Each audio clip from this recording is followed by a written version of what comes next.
solução. Então, agradeço aí quem puder acessar e responder. Aí, ó. Obrigado.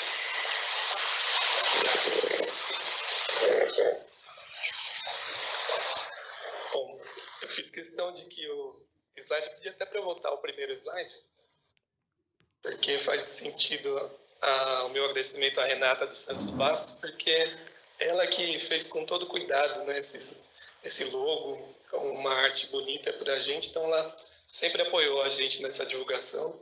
Então esse bonito logo que ela preparou, queria que todos vissem, porque o bom gosto dela sempre ajudou a gente na nossa atividade. Vou pedir para passar para o próximo. Deixa eu abrir aqui para eu acompanhar pelo celular. Bom, esse segundo slide ele fala sobre a época, né, que a gente divulgou e inaugurou o Clube de Xadrez. Hoje, já no mês que vem, a gente vai completar 2 anos de atividade.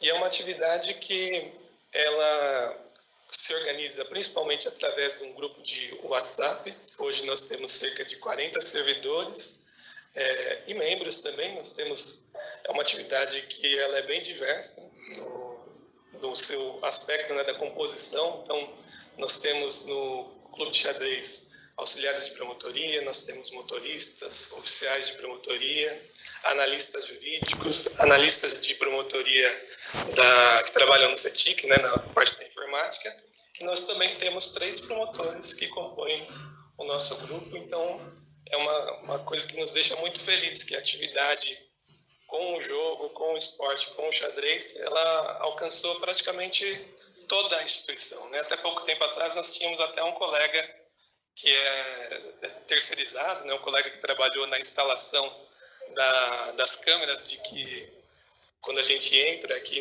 no prédio, né? Ele fazia parte também. Há pouquinho tempo que ele deixou a atividade, né? Por questões pessoais, mas a gente tinha os funcionários terceirizados no nosso clube, né?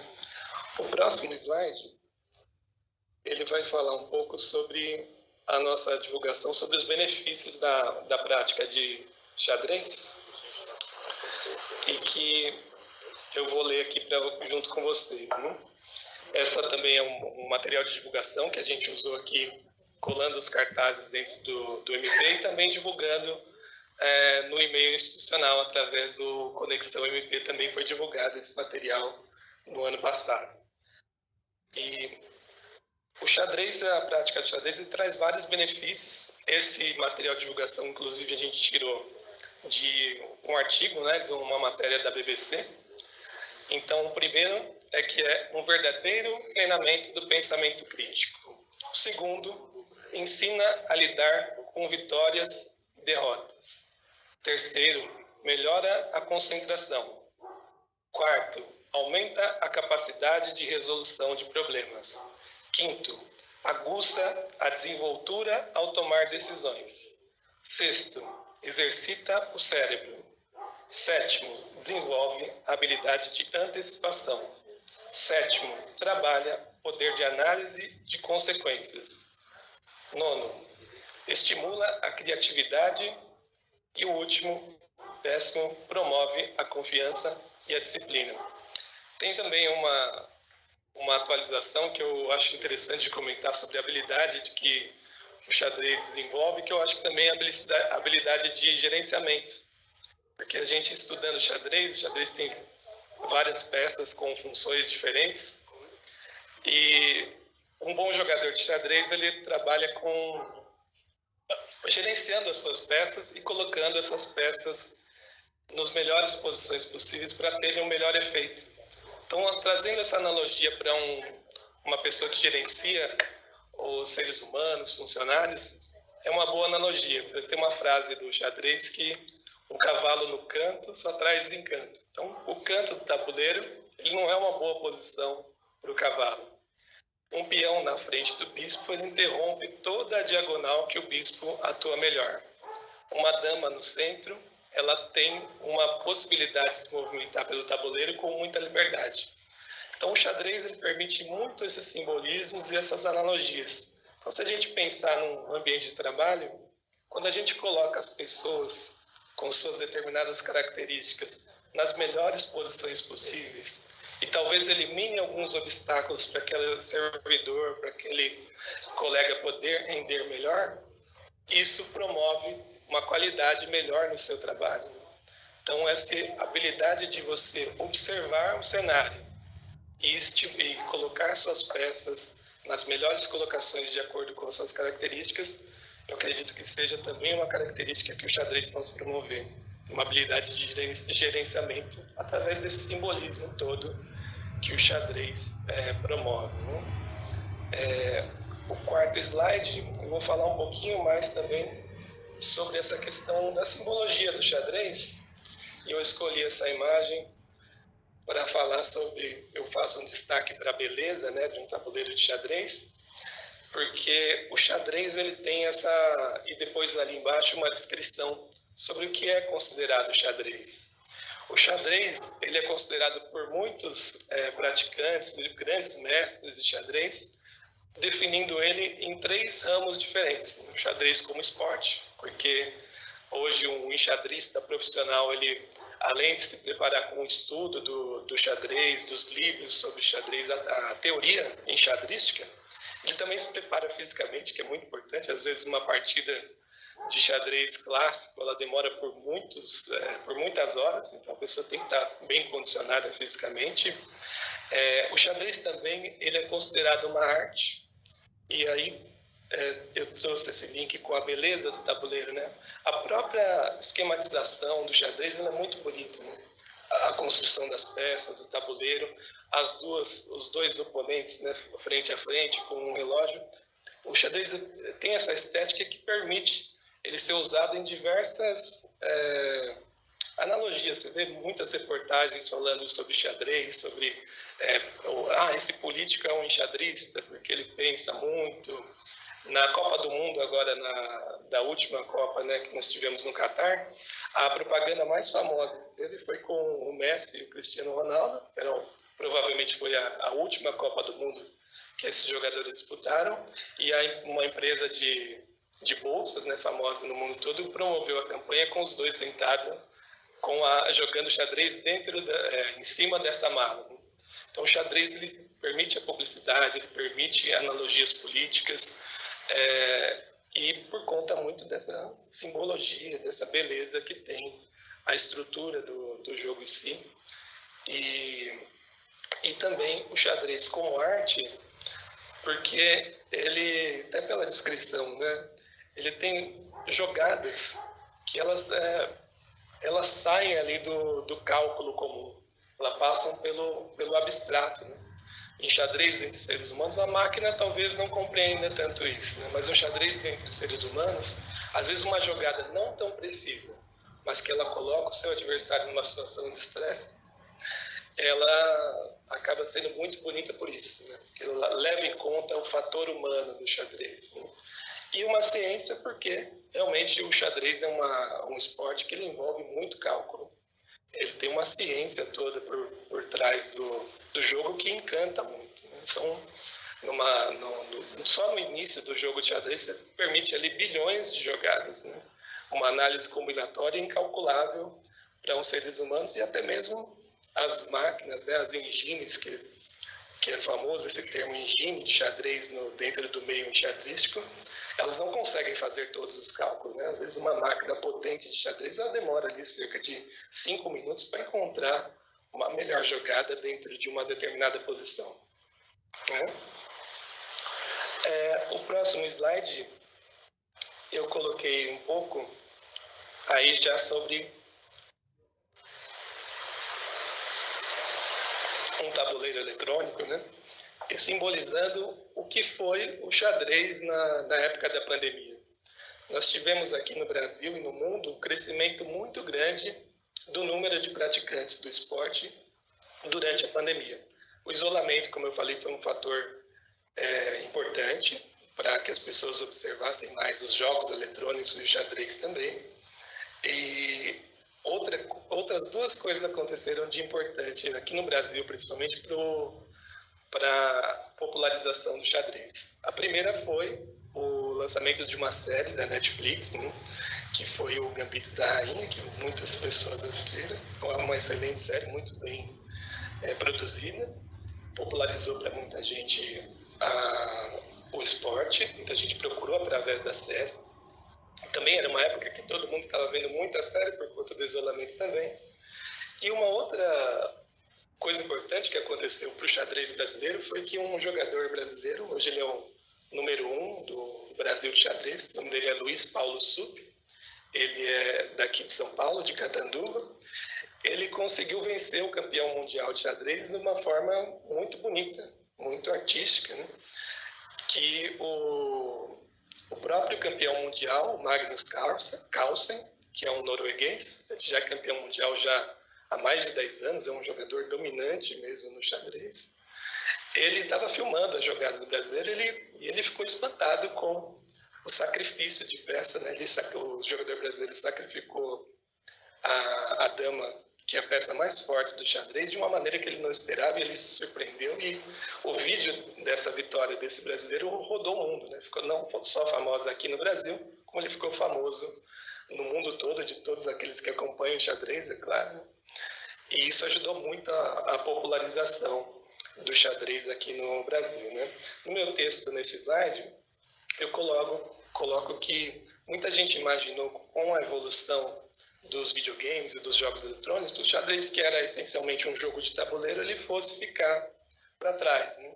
Mas o xadrez ele se adaptou à modernidade, né? Hoje a maior parte dos jogadores são praticantes de xadrez online. O xadrez recentemente ele passou a ser considerado também um esporte eletrônico, né? Um e-sport, e a popularidade do xadrez vem crescendo, né?